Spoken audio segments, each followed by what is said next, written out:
Hello and welcome. My name is Don Githens, and I'm the President and CEO of Goodwill Manitoba and the Chair of the Florida Goodwill Association. Goodwill is a global network of community based nonprofits dedicated to helping people achieve independence through the power of work. For more than a century, Goodwill has provided job training, employment placement, and essential support services for individuals facing barriers to employment. Funded largely through donated goods sold in more than 4,000 thrift locations worldwide, Goodwill reinvests the majority of its revenue into programs that help people build skills, grow their careers, and strengthen their communities. Goodwill has been recycling since the beginning. The Florida Goodwill Association's recycling and salvage activities diverted 384.5 million pounds of materials from landfills in 2024. I also have the privilege of serving as the chair of the Florida Recycling Partnership Foundation, a coalition of leading Florida businesses and associations dedicated to educating policymakers, business leaders, and the public about the benefits of recycling and, most importantly, how to recycle right. Thank you for joining us today for our webinar, Beyond the Bin, Building a Sustainable and Engaging School Recycling Culture. This webinar is one of the many educational tools we use to share practical information and elevate recycling awareness across Florida and beyond. It is now my pleasure to introduce Liz DeWitt, President and CEO of the Florida Beverage Association, who will provide more details about today's webinar. We are grateful to Liz and the Florida Beverage Association for serving as today's sponsor. They have been longtime members and valued supporters of the Florida Recycling Partnership Foundation. Liz, thank you for your leadership and support.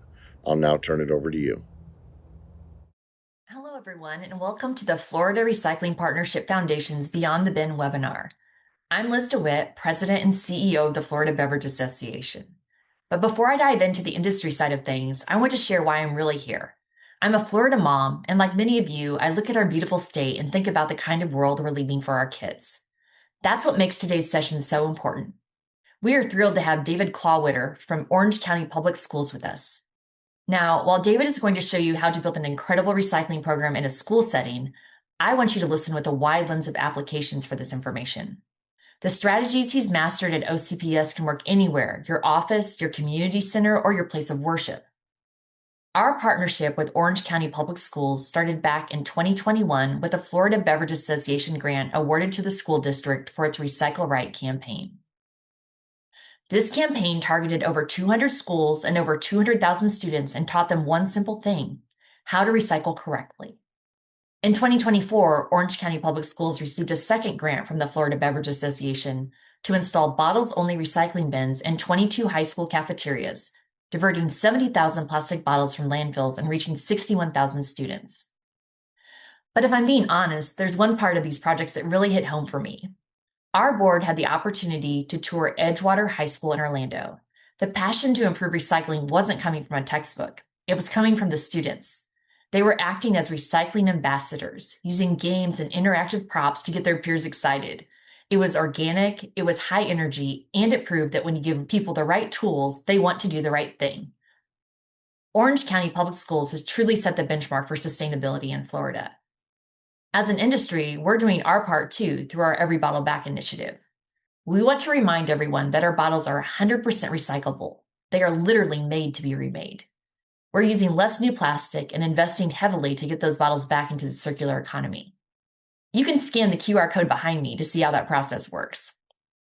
Finally, if you have a sustainability project close to your heart, I have some news. We will be opening the application period for our FBA Community Grant Program very soon. If you want to be the next success story, please visit www.flabev.org to learn more. So grab your coffee and a notepad and lean in. I am confident you'll walk away with at least one aha moment, an insight that will help you spark a lasting change for generations to come. David, the floor is yours. My name is David Clawwitter, and I'm the Sustainability Manager for Orange County Public Schools in Florida. Today, I will be talking about how to build a recycling culture within a school setting. I'll be going over some of the highlights of the programs we've included, how we've generated success through those programs, and the lessons learned and key takeaways so that other school districts or other groups can try to replicate what we've accomplished. So to begin with, I'm going to give a little bit of background about OCPS and sustainability. So Orange County Public Schools is the 8th largest school district in the country. We have 214 schools and more than 200,000 students. As you can see from the map, we're located in the Central Florida area. And zooming in on our school district, we have a very large geographic footprint. So these 214 schools are spread out across the county. And that means with such a large population and such a large number of schools, we have the chance to impact a lot of students. And that's not just in educational side, but also in the actual practical applications of our school district. So when we reduce the trash that we produce as a school district, we're reducing a significant amount of trash that is produced within the county. Beyond that, I like to think about it as if we have 200,000 students, even if we impact 1% of them every year to make them advocates and champions for recycling, that's 2,000 students every year that can go forward and make change in the world. So within Orange County Public Schools, we are very well positioned to create real change, not just on a operations level, but also for our students and for their education. The question would be, how do you make this a reality? How can you make recycling work? And for us, it really starts with good leadership, good structure, having a direction for what you want to achieve. That starts with setting your goals. So Orange County Public Schools has set 5 sustainability goals: waste reduction, health and wellness, energy conservation, water conservation, and transportation. Primarily today, we'll be talking about our waste reduction, but this helps contextualize that we operate within a world that providing goals gives us structure into how we can achieve these goals. To begin, staff training is the absolute foundation to make a program successful. Staff need to be trained and need to know what's happening before you can move on to another step in which you're actually starting to produce recycling and engage more. And we have to remember that within a school district, our primary purpose is to serve students. So our core goal is to prepare, inspire, and empower our students to achieve their goals in the world. And so our approach for sustainability is the same. How can we prepare, inspire, and empower our students to be leaders in sustainability, to be leaders in recycling? So that leads us into creating programs that are student-centered. Students have the chance to lead and be creative in ways that they can reduce, reuse, repurpose, and recycle. And in doing so, we're achieving not just our sustainability goals, but also our educational goals. So setting up a clear thought of how we're going to achieve these goals and how that fits into the greater structure is an incredibly important part of what we do. It really breaks down to 2 primary approaches. One is the operations. So within the school district, we need to be responsible community members that protect and conserve environmental resources. This is practical aspects of how we produce waste and how we can reduce that as a district through proper recycling. The second goal is education. So how do we inspire the next generation of environmental leaders, innovators, and stewards? So taking this and sort of breaking it down from the operational side, as I mentioned, the foundation is the starting point that you must establish first. So staff have to receive proper training and supplies to ensure that they can be successful. That means that your custodial staff primarily needs to understand how to recycle at a school. You need to make sure new employees are brought on with training, that there is refresher training every so often for existing employees, provided at either a self-led type of training or a training in which staff can go out and receive a visit to their school that dives deep in with that specific staff. And the last part of that is really supplies. And once that's been established, it is a continuous battle to be providing education and awareness so that this system that is set up can continue to function. And that involves getting buy-in from the staff. So you have to be able to explain why recycling matters, how they can do it in the most efficient way, tips and tricks to make it work better, and for people that need it, an incentive to continue to participate in such a system. So by setting this foundation, we provided a 4-page document that just outlines these key aspects for our custodial team. The first page covers really why is recycling important? And you might think, start with the planet. The planet is important, but not everyone thinks like that, especially when things become crazy. You need to set a good basis for, first off, recycling is required. It's part of waste reduction and waste management, so it is a required part of our operations. And then it is important because it saves our district money. So as they are employees with the school district, their compensation is dependent on how well we're able to save resources. Because if we waste money throwing recyclables in the trash, we're spending money on that trash as opposed to earning money from rebates and being able to provide that as an incentive to staff. And then lastly, we close with the fact that it's good for the planet to encourage people to think beyond just themselves and the school district to the broader world. So by setting this foundation, we're able to go on and then talk to them about how they do recycle. What is the system in which they use the blue bins to make sure that for practical purposes, the recyclables make it from where they're deposited to where they need to go without any contamination from plastic bags, and understanding what types of items, the cardboard, the metal, paper, glass, and plastic that can be included. And knowing that as they work with this system and develop it, they can request new tools. So our team makes it very available to them that if a custodial team is trying something and it's not working, that they can request something new. We will come in and help ensure that something can be provided to them that will help. The third part is tips for making things better, because we know every school is unique, every staff is unique, every circumstance is unique. So there's key things that we do encourage, such as co-locating bins, your buddy bins with your recycling bins next to trash, so that students always have the opportunity to put the right item in the right location. And then figuring out how can a recycling team be established. Students can take on a portion of that recycling chain of custody so that they're depositing it and maybe aggregating it so that custodians can then collect it and bring it to the proper dumpster.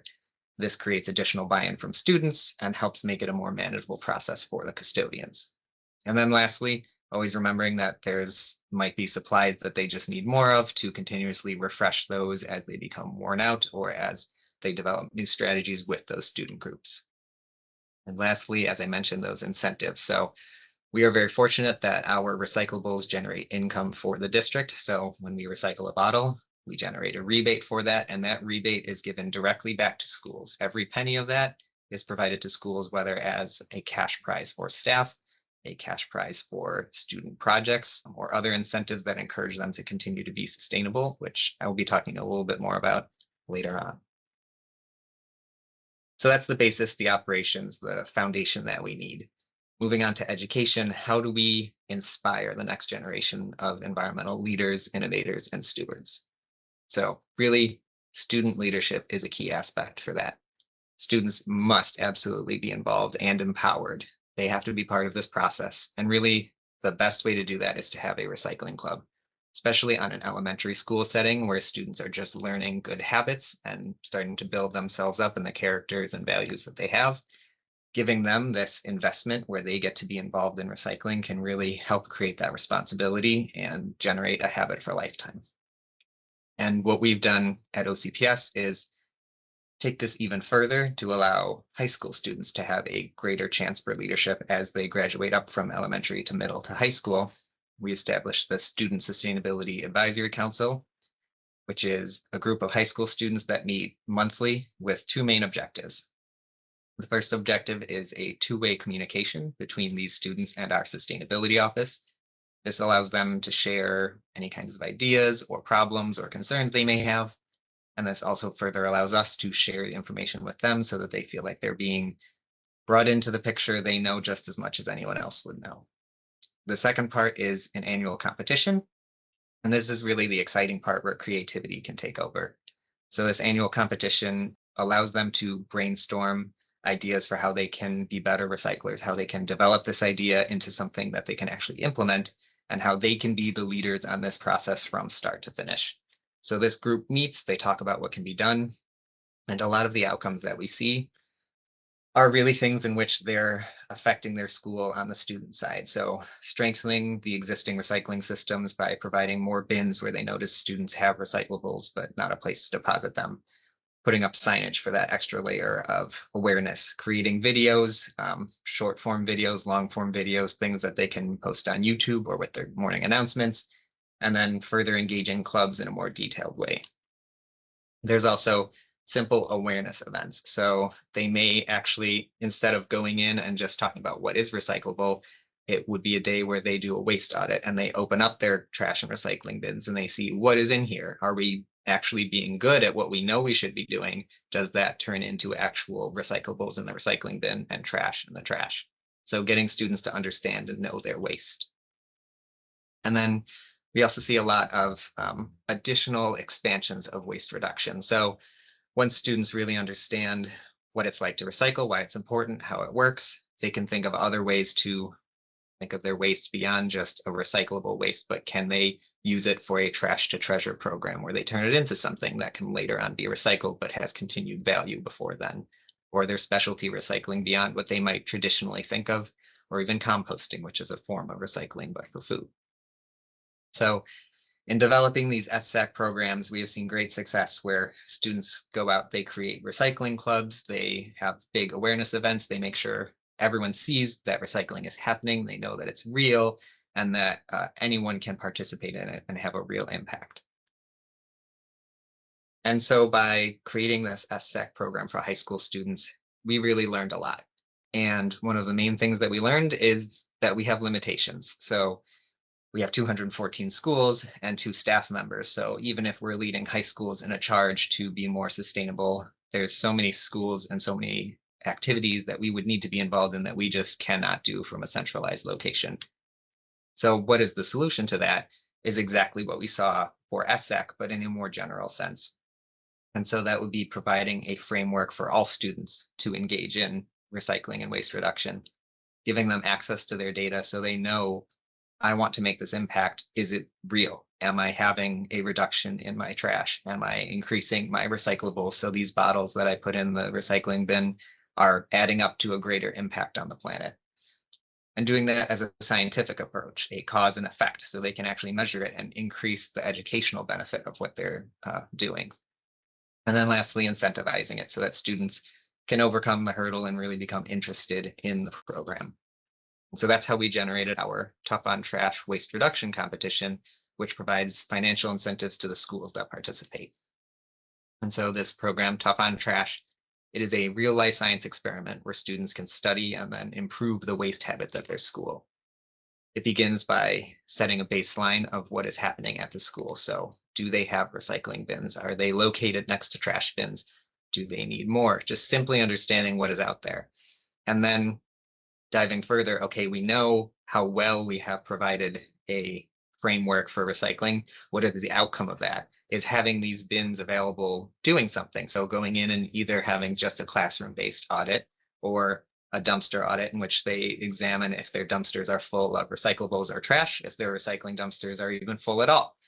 And even going further into digging into those dumpsters to see what is in them, what is the mix. So this classroom dumpster and full waste audit provides an array of options for students.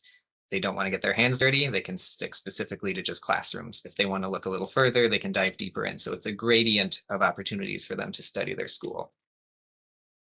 And then next, how do they create change? So they can create basic educational campaigns based on the signs and standard equipment that we provide, but then really where they earn points and stand out and get to flex their creativity is in a customized educational approach. So the problems they identified in their baseline research help inform this awareness and outreach that they can do.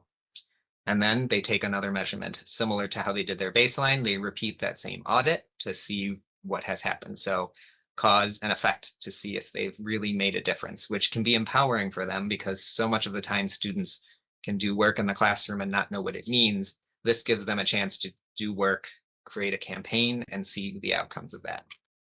And the outcomes are really very fantastic. Just in doing the process, here are some pictures and examples of students really getting hands-on. They have clipboards, they have sorting equipment, they have teams that they have built that are going in and studying the waste at their schools to say, hey, we have recycling bins, but what is actually in them? And how does that look when we go at the end of the day and see what has been thrown away?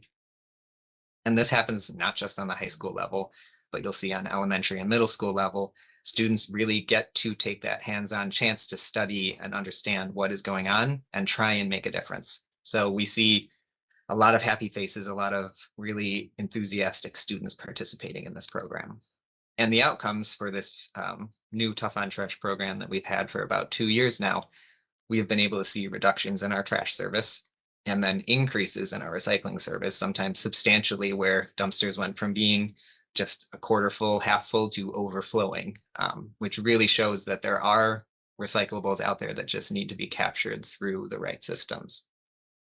And then through all this, we've generated more interest for students in recycling and other sustainability topics. And overall, each year we've awarded about $15,000 from our recycling rebates directly back to schools so that they can continue to grow and build upon what they've achieved. And so in doing all of this, we create this interest, we empower students, but the learning side is very valuable. And for us, connecting that to the classroom, to formal learning, is a very important aspect to really continue to drive the culture throughout all of the school. And remember, this is culture building, so students and extracurriculars are great, and getting the custodial staff involved is great. And then the next step is really bringing teachers into it, bringing the formal learning environment. And so it's taking the ideas of reduce, reuse, recycle to the classroom for topics that can affect any age of students. And the way that we do this is just providing resources and ideas, because as we know, each teacher has their own approach, has their own students that have their own needs. So giving them ideas for art projects from reused material, different construction or engineering or problem solving ideas from these different scraps allows teachers to begin that discussion of, hey, how can we reuse our materials before we recycle them? And in doing this, we encourage the emphasis of not just thinking of things as throwaway culture, but I have something, what else can it be before it goes to either the landfill or to be recycled? Part of that education involves understanding what is a landfill, what is recycling, how does that work, why does it matter that there's a difference? And the way that we like to approach that is talking about don't break the loop. So one of the educational graphics that we see a lot is this aspect where students have a water bottle and you can put that in the recycling bin, send it to the recycling facility and continue to reuse it and repurpose it so that that bottle stays in the loop of recycling. But as soon as you break that loop, the bottle gets removed, thrown in the trash, put to a landfill, and it does not have a chance to have a second, third, fourth, fifth life. So students are really taking this loop that can be made and breaking it if they don't understand. So giving them that understanding of throwaway culture from an academic perspective allows them to really take to heart their impact on everything. And so building ideas and recycling into the classroom can best be done through hands-on activities and outdoor activities. This is something that we've found that when students are really physically engaged with this learning, it allows them to understand it better. And so it doesn't just need to be a classroom presentation on don't break the loop. You can go outdoors and understand how in nature materials and nutrients are recycled, so we can mimic nature and continue to recycle our nutrients as well, continue to recycle our bottles and cans so that they have another life and become part of our ecosystem as opposed to just becoming part of the landfill. We can talk about in land use, land management, environmental protection, gardening. There's so many practical purposes that students can see. And this makes it tangible and real to them. They know it's not just a classroom topic, but it is the world that is around them that they have a chance to impact. And in doing so, students begin to see how they can drive change in the rest of the world. And really, we do see a lot of students thinking, well, the adult world is something I grow into, but we have been very fortunate to actually show how students can affect the adult world already. And one of those ways is with a partnership with the Florida Beverage Association. The Florida Beverage Association helps provide connections for Orange County Public Schools to receive certain materials such as concentrate barrels. And this is something that we explain, this could go to waste, this could be in a landfill, but what do you see that this could be used for? So students have a chance to generate ideas and actually take that material and create it, turn it into something new, and show these groups that they receive it from, we have taken this and turned it into something that we were able to learn from. So on the next few slides, I'll be showing some examples of what we've seen students do. Some very basic art projects that students can do is to turn just cardboard paper into other materials, but then it can become more advanced. You'll see on the right side where students actually built a sort of STEM-based mechanical learning apparatus using materials that could then be recycled. And it's not just art, but there's other aspects to that outdoor learning where we see materials reused in gardens, and so that they're given another life, another use. Going more into the concentrate barrels, we see students think about using them as rain barrels. So the top left, you'll see students painting them, decorating them, and then in the middle, they actually get implemented and used in their gardens. On the further to the right, you'll see some students turn them into gardening beds where they might not have a place to garden. They can cut those and fill them with soil and then have a small garden to learn in. The bottom left, we'll see that a hydroponic system was used with these barrels so that we're actually able to efficiently grow these plants without much soil and without much water in a way that gives students another approach to learning outdoors that isn't the traditional garden and gives them more enhanced educational experiences. So really tying these things together where students can see how recycling affects their real world, how they can take something that an actual company would have not had another use for and turn it into a useful product, empowers them to be those change makers in the world. So we have learned that if we do all this, students enjoy it and they will continue to ask for more. And this is the point where the culture building is beginning to work, and that next step can be taken to really lock it in and continue to give students that empowerment that will foster this culture of recycling and waste reduction for years down the line. One of the programs that we see a lot of students do once they've understood recycling, hey, I can take this bottle, I can take this can and I can recycle it. What about my carrots? What about my food waste? Is there a way to recycle that? They begin to ask these questions. And so very recently, we have started providing answers to those questions. So students said, I want to donate my food. And you'll see in the middle there, programs in which students can store their food that's been unopened, untouched, and that can be fed for other students in the community that may want additional servings of food. It can be given out to food shelters or other third parties so that this food is now a resource, just how they understand their recyclables are a resource. It becomes something that is not seen as part of the throwaway culture that they've now changed their mind on. And we talk about composting as an extension of food donation. So the food isn't edible or it's partially eaten, you can compost that, which is that same cycle of nutrients, same cycle of resources that they've learned about. So they can compost their waste into soil, into new food, and continue that cycle. And in piloting this program just over the last 2.5 years at 21 schools, we have saved over 700,000 pounds of food waste. And I'll mention that this program was brand new, was piloted, so there's an upstart to it, but we saw the students very interested. They began overflowing the bins such that we had to provide more for them. So they understood what they were doing. They took their learning from recycling and turned it into another way to help benefit the resources of the planet by recycling their food waste as well. We also saw students ask for more recycling in areas that traditionally recycling was not provided. So cafeteria recycling has historically been difficult because of the potential contamination and making our recyclables dirty with food, or really just filling up recycling bins with food when there's not a quick way to leave the cafeteria and get rid of all of your waste at once. So with partnership with the Florida Beverage Association and American Beverage Association, we were able to secure funds to provide recycling bins to several schools for the cafeterias. And the students were highly involved in this. You'll see on the right side where they took our standard recycling posters and really emphasized that issue that they identified: do not put food in the recycling bins. They noticed this and wanted to make change for it. And then going even further, in the center, you'll see where they did an awareness day. In the background there is a basketball hoop, and below that is a recycling bin. So they used a friendly competition to help educate students on, well, what can be recycled and what does recycling mean? And this drew their attention in so that they could help build up that understanding in the cafeteria.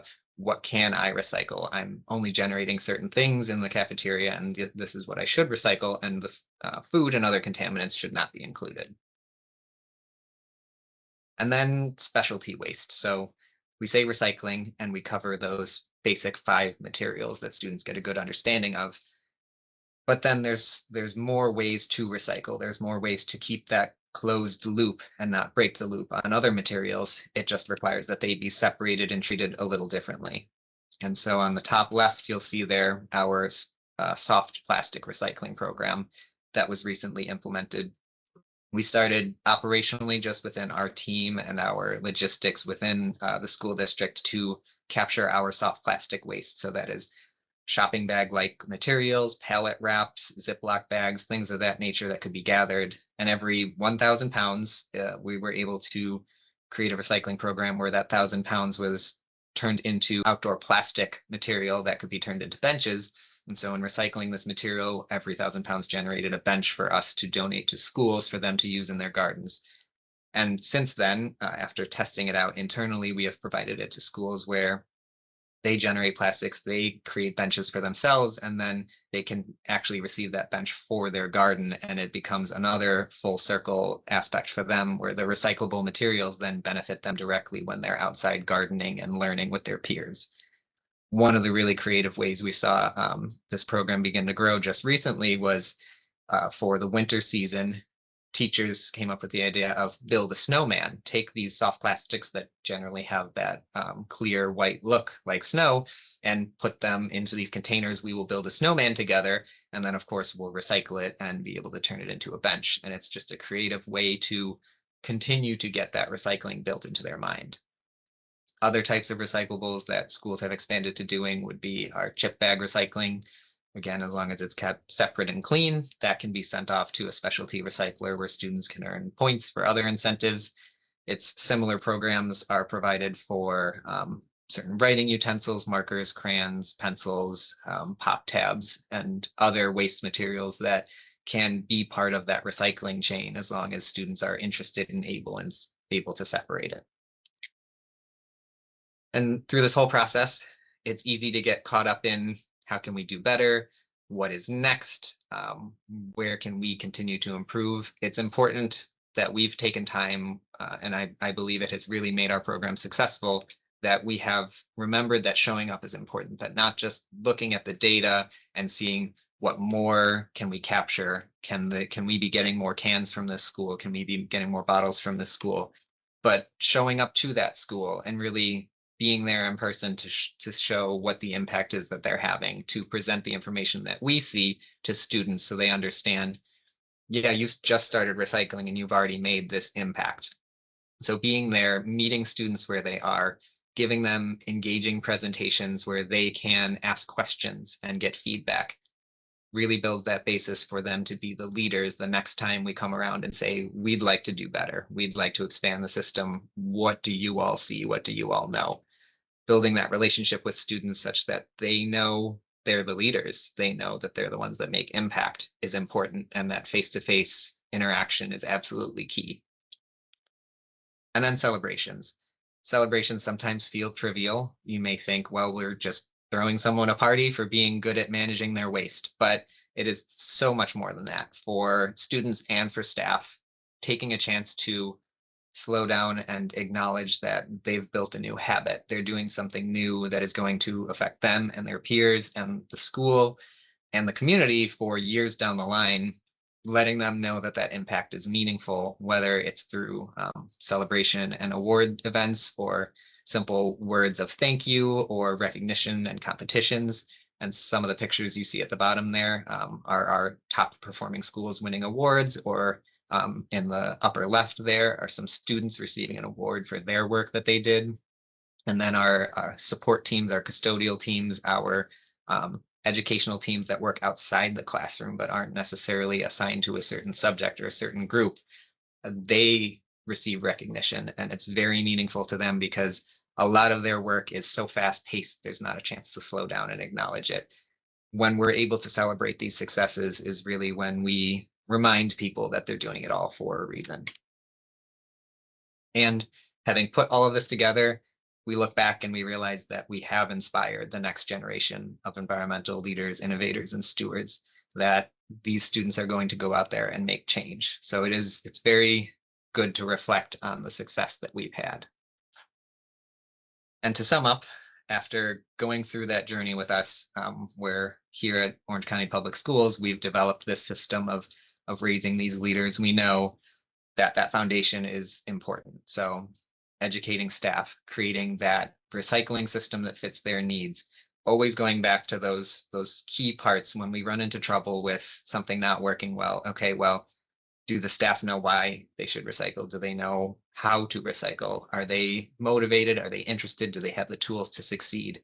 Just because the foundation has been built doesn't mean it should not be revisited, reinforced, and really continue to be strengthened over time, because that foundation is really the basis on which all of our next activities are built. That second lesson learned is about teaching the students, giving them a chance to learn the basics, but in a hands-on environment, maybe an outdoor environment, or just in their classroom where they can make a difference. They can have that impact. It can be something special. It can be something unique. And then going from there to that third lesson, now that they understand it, now that it's interesting to them, now that they have experienced it, how can they change it? How can they shape it? How can they be the leaders? And it's important to craft those programs to be what the school needs. So we are sensitive when we built our Tough on Trash program to make it very open-ended, to allow students to just look at what's happening. Just look, see with your eyes, think with your brain, and come up with a plan. And then the rest is up to them. And the other aspect of that is making sure it's supported. So they come up with this plan, but can they implement it? Do they know who to turn to ask for help? Do they have the support of the school district when they're doing these things? It allows them to know that they're safe to be creative and that they can push the boundaries to try and make a real impact at their school. And then really that fourth part is being able to measure that impact and continue to improve on it. So giving these students that feedback of, you recycled 30% of your potential recyclables before the audit, and now you're up to 75%. Like, that's fantastic. You know, you've more than doubled your impact. But let's think about that other 25%. What is that? Do we understand what that is? And then maybe they want to take another shot at figuring out how they can address that additional recycling opportunity. So allowing students to continuously participate in it, not as a one-off, but as a habit for life, has been really important to continue to build those leaders that will stay interested, and those leaders that will be empowered and inspired to keep pushing for the next good thing. And with that, I'd like to thank you all for listening today. I'm very proud of what we've accomplished, and I'm happy to share any resources, results, or information to make other people successful in this journey. So thank you. Good afternoon. My name is Christopher Perry with the Florida Department of Environmental Protection's Division of Waste Management. In my capacity, I handle waste reduction and recycling education and outreach for our team. And I'd like to thank you for the opportunity to present starting a school recycling program for the Florida Recycling Partnership Foundation's webinar. First, let's talk about the benefits of recycling to students. Recycling programs in schools serve multiple purposes. First, they promote a healthy environment by reducing the school's ecological footprint through diverting waste from landfills and offering hands-on opportunities for students to learn about waste management. It also teaches responsibility and leadership. Because schools can lead the way in environmental change, they provide an ideal foundation for instilling sustainable habits that students can carry throughout their lives. It also educates students on the importance of being conscious of their actions. When students learn proper recycling in their formative years, they develop environmental consciousness that extends beyond the classroom. Starting with the basics, recycling in Florida schools aligns with Florida's 75% recycling goal. We also understand that participation depends on service availability. Schools here in Florida are always continuing to expand on-site collection programs and depend on the staff for educating students about recycling. One important factor is that custodians do manage the day-to-day recycling efforts. In starting a school recycling program, it's very important to find your champions.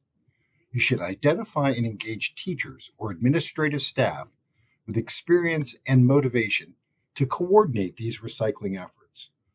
Oftentimes, it can include inviting guest speakers from local recycling organizations that can provide students with real-world insights into waste management. These professionals can demonstrate sorting techniques explain what happens to materials after collection, and answer students' questions. Such interactions create memorable learning experiences that students can retain for more effectively than textbook information. Also, improving recycling infrastructure. Setting up clearly labeled recycling stations throughout the school reinforces daily habits. Also, addressing recycling education needs. This is often best done through forming student green teams that can monitor these stations and educate peers about proper sorting and track progress. This student leadership approach fosters ownership of environmental initiatives while developing valuable organizational skills. When looking to start a school recycling program, it's important to have the following steps. Observations. Conducting a waste audit is a very important observation. This allows you to identify the materials that you're going to be looking to collect, as well as focusing on high traffic areas where the students gather. This could be a common area such as a cafeteria or an athletic area, or a place where students gather before or after school. By doing this, you can identify also opportunities to reduce waste. One good opportunity to reduce waste is participating in bringing refillable water bottles to school. Step 2 in starting a school recycling program is implementation. The first step should be to contact your local county recycling coordinator. You can find a list of local county recycling coordinators at www.floridadep.gov/recycling. The next part of implementation is developing a plan with clear objectives and a timeline. You'll also want to provide accessible, clearly labeled containers. Step 3 of starting a school recycling program is the most important: educating and evaluating. First, you'll want to continually monitor and track the progress of your recycling program. Educating students on the benefits of recycling is probably one of the most impactful steps you can take. The most effective educational strategies connect recycling to students' daily lives rather than presenting it as an abstract concept. When students understand how their actions directly impact their community and environment, they develop lasting habits that extend beyond the classroom into their homes and future workplaces. Engage the school community through events and campaigns. School-wide recycling competitions motivate students through friendly rivalry. Classrooms can compete to collect the most recyclables over a set period, with progress visibly tracked on charts in common areas. Recognition through certificates, small prizes, or special privileges acknowledges students' efforts and encourages continued participation. Sustainability workshops, where students learn to repurpose materials into useful items, demonstrate the creative potential of recycling. Projects might include crafting tote bags from old t-shirts or transforming food waste into compost for school gardens. These activities show students that recycling extends beyond simply sorting trash. You'll also want to continually evaluate and improve the program. Often, you may have to adjust your program to satisfy conditions that you're currently facing. Before I go, I'd like to discuss one last component of having a healthy recycling program at your school. That involves community engagement. Schools thrive when they extend recycling initiatives beyond campus boundaries. Community engagement multiplies the impact of school recycling programs and creates lasting environmental habits. Schools can implement several strategies to build community participation in their recycling efforts. Recycling competitions offer a dynamic way to energize the school community. Schools can organize contests between classes, grade levels, or even challenge other schools in the district. Schools can also maximize community engagement by creating clear roles for different participant groups. Students might lead educational components, parents could coordinate logistics, and local businesses might provide resources. When everyone contributes their strengths, recycling initiatives gain momentum. By thoughtfully engaging the broader community, schools can transfer recycling from an isolated campus activity into a community-wide movement. These collaborative efforts create sustainable habits that extend far beyond school grounds, building environmental stewardship across generations. For more information on what materials you can recycle, you can check out our Rethink, Reset, Recycle campaign at floridarecycles.org. I'd like to thank Keena Corey and the Florida Recycling Partnership Foundation for this opportunity to present recycling in Florida schools. My name is Christopher Perry, and if you have any questions, please reach out to me at the contact information on the screen. I love to talk to administrators, students, teachers, anyone who's involved in starting a recycling program or improving recycling at your school. Again, thank you very much for this opportunity. Hi, everybody. My name's Keena Corey, and I'm the Executive Director for the Florida Recycling Partnership Foundation. We really want to thank you for joining us today. This is a part of a new program that the Florida Recycling Partnership would like to do, and it's called Beyond the Bin. So we know that it's important to put things in the bin, but what happens to them afterwards, and how to get people to recycle right. Our mission is to educate policymakers, business leaders, and the general public about the benefits of recycling, and we hope that these webinars will help in many ways. So let's get started with a couple of questions. I haven't seen anything in the Q&A yet, but I have a question. So David, you got the grant.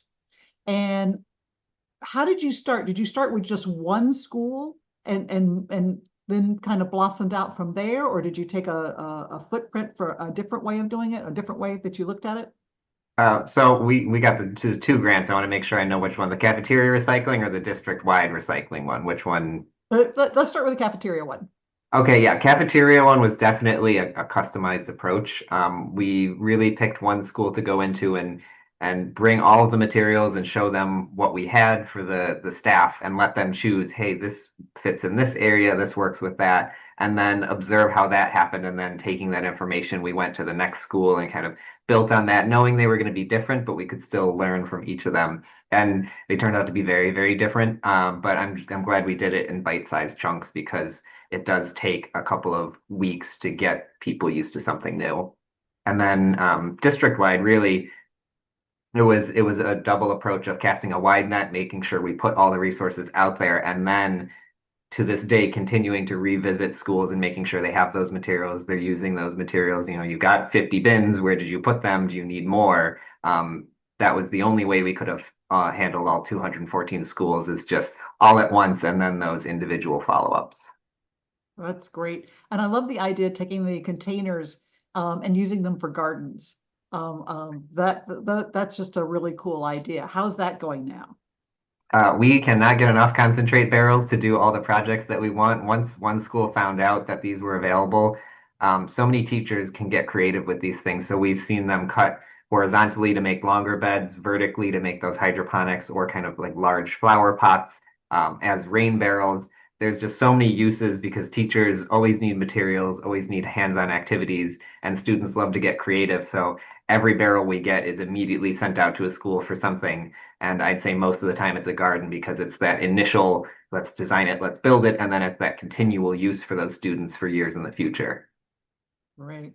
We will make sure to include in when we send you the link to the video from today, or presentations from today, about the Florida Beverage Association's grant program, so that if you are would like to take advantage of the grants and apply for one, you'll have all the timing from Liz DeWitt as far as when to submit your applications, things of that nature. So Chris, you've done a school audit before in Tallahassee, correct? How did that go? How did you jump into that and get that going? Well, it went really well. I was with NIMS Middle School here in Tallahassee. They had uh, quite a few challenges with regards to just really getting everyone on the same page. So I think we just kind of went in, looked at where the opportunities to recycle could be implemented, found some teachers that were very much wanted to take up the mantle, who were responsible for letting students know how to recycle right. Spoke to the custodial staff, pointed out maybe some pointers for assembling some of the materials in like a pre-designated area.